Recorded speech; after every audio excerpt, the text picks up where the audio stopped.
जन स्वास्थ्य की फिक्रमंद सैनी सरकार लगातार बड़े फैसले ले रही है। सीएम नायब सिंह सैनी का एक और बड़ा फैसला है कि अब गरीब लोग सरकारी अस्पतालों के साथ साथ निजी लैब से भी मेडिकल टेस्ट मुफ्त सेवा का लाभ पा सकेंगे। लाभार्थी को सरकारी खाते से टेस्ट का भुगतान होगा। इसके पहले सैनी सरकार रिटायर्ड सैनिकों के लिए बड़ा ऐलान कर चुकी है। हिट एंड रन केस में पीड़ितों का कैशलेस इलाज की सुविधा के सैनी सरकार के फैसले की खूब सराहना हो रही है। इस रिपोर्ट को देखिए।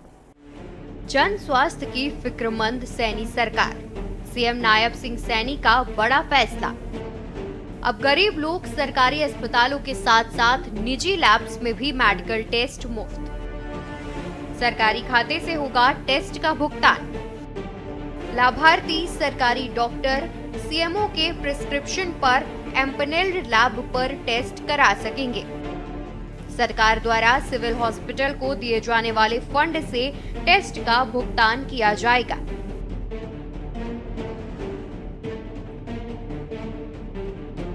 हरियाणा के मुख्यमंत्री नायब सिंह सैनी ने प्रदेश के गरीबों को स्वास्थ्य सुविधाएं बढ़ाने की दिशा में एक और जनहितैषी फैसला लिया है। अब गरीब लोग सरकारी अस्पतालों के साथ साथ निजी लैब्स में भी मेडिकल टेस्ट मुफ्त करवा सकेंगे। सरकार के इस निर्णय से प्रदेश के लाखों लोगों को बड़ा लाभ मिलेगा।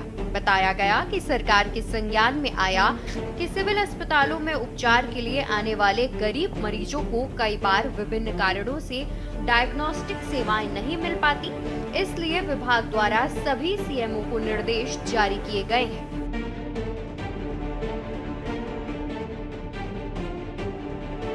सैनी सरकार ने दिए अहम निर्देश। जिले में उपलब्ध मौजूदा संसाधनों को युक्ति संगत बनाया जाए। आवश्यकता पड़ने पर स्थानीय निजी प्रयोगशालाओं और रेडियोलॉजिकल केंद्रों को एम्पलेट किया जाए ताकि सभी लाभार्थियों को डायग्नोस्टिक सेवाएं उपलब्ध हो सके। रिटायर्ड सैनिकों के लिए बड़ा ऐलान। वहीं सीएम सैनी ने हाल ही में एक और बड़ा ऐलान किया है। सीएम ने कहा कि हरियाणा सरकार रिटायर्ड सैनिकों और उनके परिवारों के लिए स्वास्थ्य सुविधाओं को विकसित करेगी, जिसके लिए सरकार भारतीय सेना के साथ मिलकर जरूरत के आधार पर अलग अलग शहरों में सेना के पॉलीक्लिनिकों के समान स्वास्थ्य सुविधाएं विकसित करेगी। जानकारी के अनुसार इस पहल का उद्देश्य है कि सैन्य कर्मी और उनका परिवार आसानी से अपने घरों के नजदीक स्वास्थ्य सेवाओं तक आसानी से पहुंच सके। सीएम सैनी ने स्वास्थ्य विभाग के अधिकारियों के साथ बैठक की अध्यक्षता के दौरान कहा कि पंचकुला, अंबाला और हिसार में सेना के अस्पताल और पॉलीक्लिनिक काम कर रहे हैं। ऐसे में ये जरूरी है कि सैनिकों की मांग को देखते हुए दूसरे स्थानों पर भी स्वास्थ्य सुविधाएं विकसित होनी चाहिए। विकसित की जाएंगी स्वास्थ्य सुविधाएं। सीएम नायब सैनी का कहना है कि हरियाणा सरकार स्वास्थ्य सुविधाओं को ध्यान में रखते हुए आवश्यक संसाधन उपलब्ध कराएगी। पूर्व सैनिकों की मांग है कि रेवाड़ी, रोहतक और महेंद्रगढ़ जैसे क्षेत्र में स्वास्थ्य सुविधाएं विकसित होनी चाहिए। आपको बता दें कि इन क्षेत्रों में पूर्वी सैनिकों की ज्यादा संख्या है। उनकी मांग है कि यदि यहां पर चिकित्सा संस्थानों को स्थापित कर दिया जाए तो सैनिकों और पूर्व सैनिकों के साथ उनके परिवारों को भी फायदा होगा। सीएम नायब सिंह सैनी ने कहा है कि हरियाणा में हमारी सरकार लगातार चिकित्सा बुनियादी ढांचे को विकसित करने में लगी हुई है।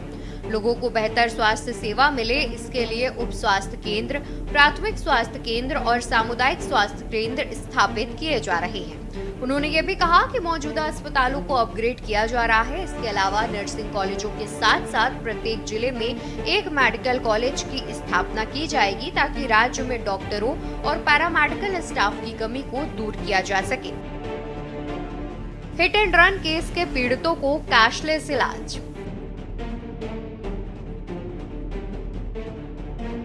वहीं हरियाणा में सड़क दुर्घटनाओं में पीड़ित व्यक्ति को सहायता पहुंचाने के उद्देश्य से अब राज्य में केंद्र सरकार की तर्ज पर नई योजना शुरू की गई है।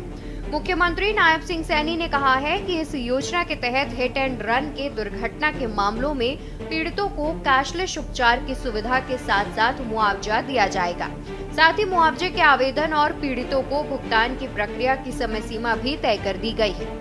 उन्होंने कहा है कि इस स्कीम के तहत बीमाकृत व बीमा रहित वाहनों और हिट एंड रन दुर्घटनाओं के पीड़ितों को कैशलेस उपचार की सुविधा दी जाएगी। इस खर्च का वहन हरियाणा रोड सेफ्टी फंड से किया जाएगा। इसके अतिरिक्त इस स्कीम को जिला स्तर पर उचित रूप से लागू करने के लिए एक जिला स्तरीय कमेटी का भी गठन किया जाएगा। मुख्यमंत्री ने कहा कि जांच आयुक्त द्वारा रिपोर्ट प्रस्तुत करने के 15 दिन के अंदर मुआवजे के भुगतान का आदेश जारी कर दिया जाएगा। इसके बाद 15 दिन के अंदर मुआवजे का भुगतान भी कर दिया जाएगा। स्पेशल डेस्क के न्यूज़ इंडिया।